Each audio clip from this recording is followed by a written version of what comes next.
Hello, everybody, and welcome to FourWheelTech. I am MayorWatt. I run ohmTown.com.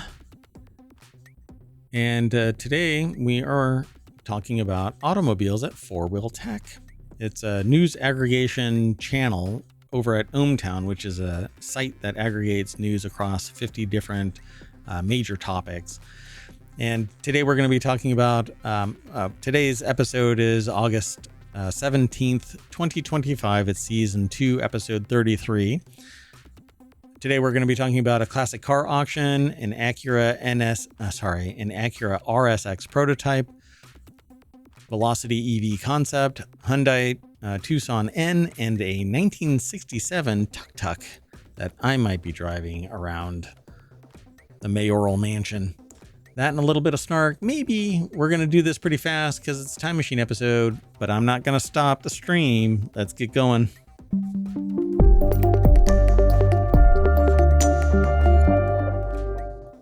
From Vespas to Volkswagens, this classic car auction has something for everyone. Mecum is putting 295 cars up. It says under the hammer on September 20th and 21st. Matthew DeBoard over at jalopnik.com put the article together. The Drive reports that the collection belonged to Larry Claremont, a Chicago property magnate who died in 2021. The museum presented an opportunity for the public to check out some pretty fantastic sheet metal, they say, including replicas of the Batmobile from '89's film Back to the Future DeLorean, complete with a fog machine. Personally, they'd like to bid on the 1969 Carmen Ghia convertible, boasting a groovy 3-speed auto stick, no clutch transmission, and a 1.5-liter air-cooled flat 4 that, according to their research, cranked out a whopping 53 horsepower. Then you can get an old Vespa.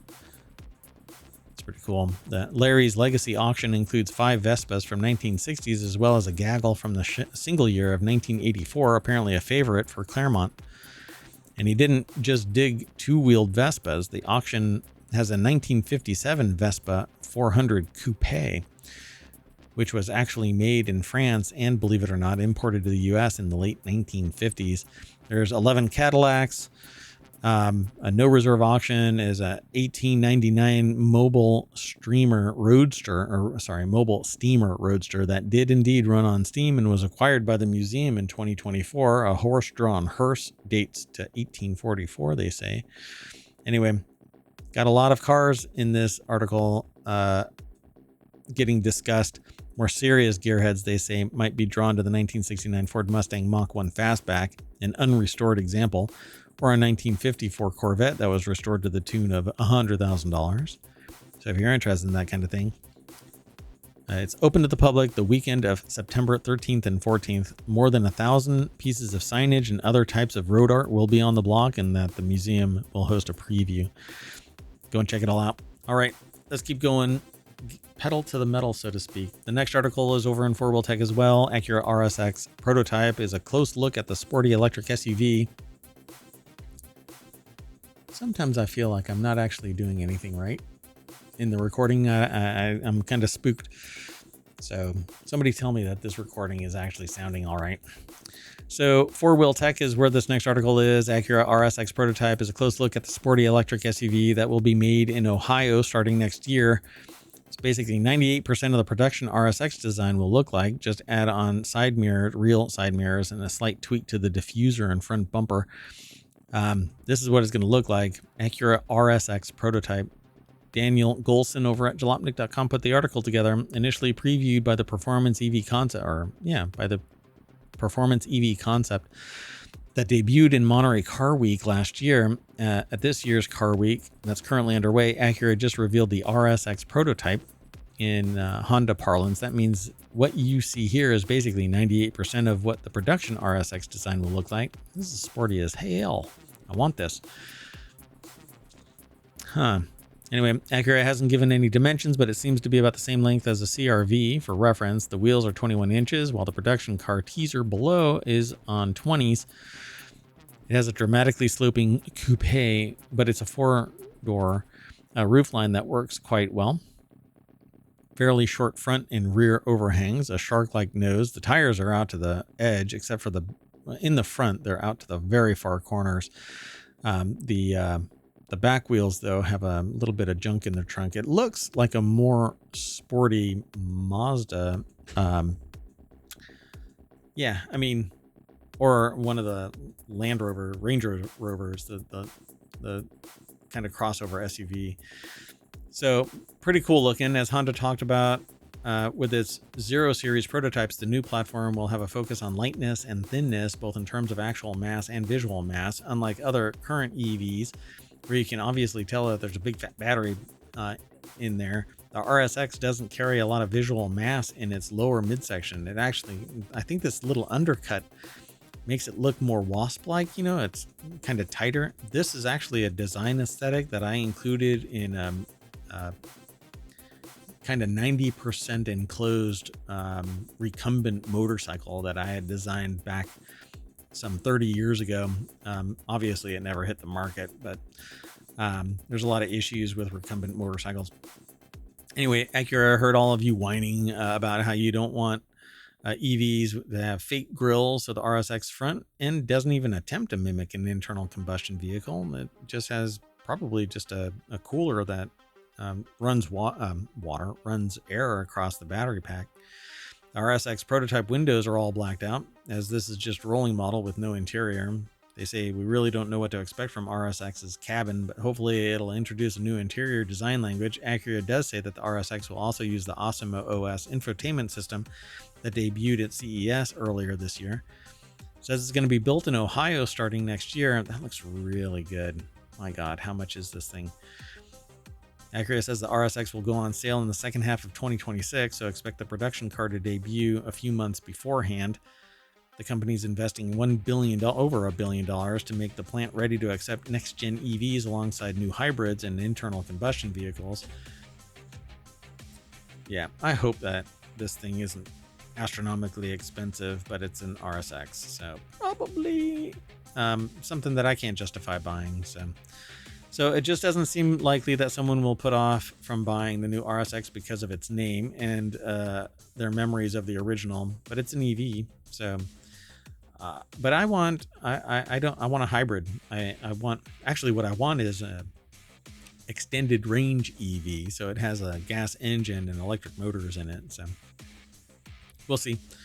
Keep an eye out for this. It is one sexy looking car. So the next article over in FourWheelTech is high-tech Cadillac elevated velocity EV concept is inspired by Desert Polo, which is a real sport apparently.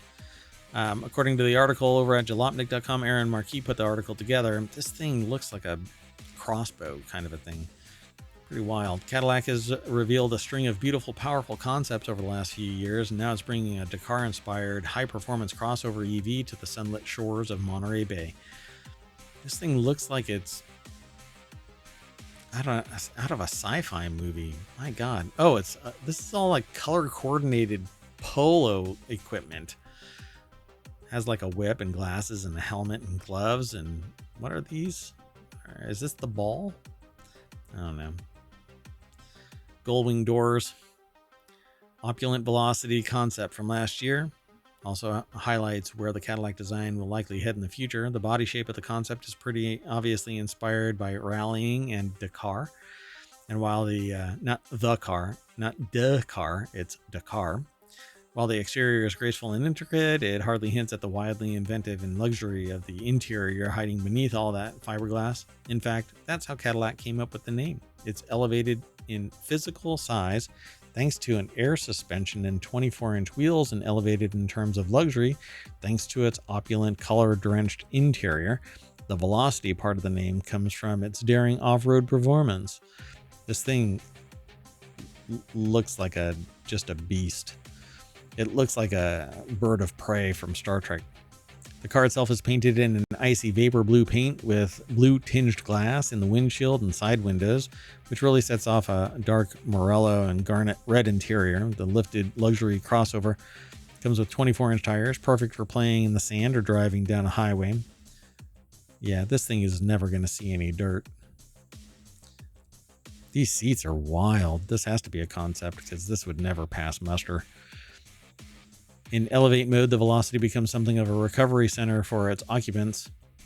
where Cadillac would take over the driving via a level 4 automated driving program. Remember, this is a future vehicle from the future, while the car monitors the exterior temperature versus interior temperature versus the actual body temperature of the driver and adjusts the climate control accordingly. All the others in the vehicle have to suffer. Anyway, it says it shakes off dirt. When in velocity mode, all of the car's attention is on the driver and their cockpit.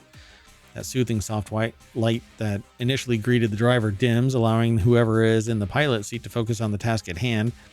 This concept is completely drivable, according to Cadillac, though it's unclear what sort of powertrain it uses and whether the concept's selectable drive modes and cool functions actually work. So how much is this thing going to cost? You have to ask the price. You can't afford it. Let's move on, though, to the Hyundai Tucson N, reportedly in the works with a 300 horsepower hybrid powertrain. They've shaken up the performance car world since it introduced the spicy Veloster N in 2019, and its future is looking bright. Jalopnik again put the article together. It's over at Logan K. It's over at jalopnik.com, but it's written by Logan K. Carter. As a refresher, Hyundai's N division was spearheaded by Albert Biermann, the former head of BMW's M division. Now they're in the N division. I guess they're moving down the alphabet.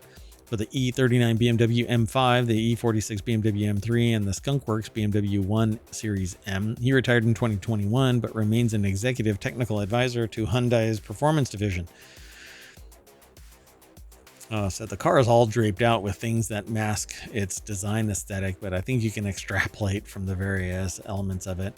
300 horsepower Tucson N hybrid may end up receiving a new version of Hyundai's current 1.6 liter i4 inline 4, I guess, hybrid electric powertrain. And if Hyundai's other N models are any indication, it'll be a game changer in the compact crossover space. The yet to be revealed 2027 Hyundai Tucson has been caught in pre-production camo, but its design hasn't officially been revealed as of yet. Dun, dun, dun. We'll see. We'll talk about it here. And our last article is about a $7,000 Tuk Tuk from 1967 that you can't possibly duck this jaunty 1967 Tuk Tuk, says the article. It's a 1967 Daihatsu Tuk Tuk taxi that they're considering today. Was once a common sight in the cities across much of Southeast Asia. The article is over at Jalopnik. Rob Emsley put the article together. This is a pretty cool Tuk Tuk. It's a taxi, but it's a 3-wheel taxi, which has a central driver in the front and then passengers in the back. And says most people like to arrive in style, make an entrance. After all, unless dealing with an amnesiac, you never get a second chance to make a first impression. For owners of Ford Mustangs, however, it's often not the entrance, but the exit that leaves a lasting impression. Take the Tuk Tuk Goose. So the 1967 Daihatsu Tuk Tuk taxi that they're considering today was a common sight. If you wanted to restore it, doesn't look like it's too far off from restorability. You'd have to kind of clean and powder coat everything again, but classified as auto rickshaws, these are more familiarly known as tuk tuks, which is an onomatopoeic taken from the sound made by their two-stroke engines. Words are hard. Anyway, the driver sits astride the engine, and there's room for 2 adults or multiple kids in the passenger seat in the back. The little 356cc 2-liter motor is mated to a manual gearbox, and that does offer reverse along with its forward gears. While popular in places like Thailand, this is, as the seller rightfully points out, incredibly rare in places like Texas. But nobody cares that it's in Texas, really.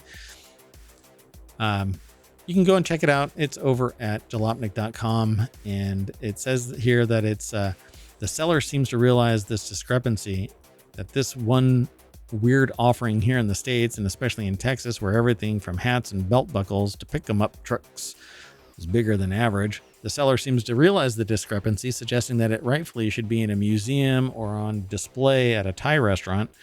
Regardless of the final disposition, the asking price to get it is $7,000. Anyway, that is it for today's FourWheelTech, as well as all 6 of the weekend shows. I hope that you enjoyed this kind of real-time production of Non Sequitur News Saturday and Sunday. And we will return you to the always on live stream of the last 2 weeks. And these will be added to that shortly. So stick around. Thank you very much. And we'll see you in a little bit. Bye-bye.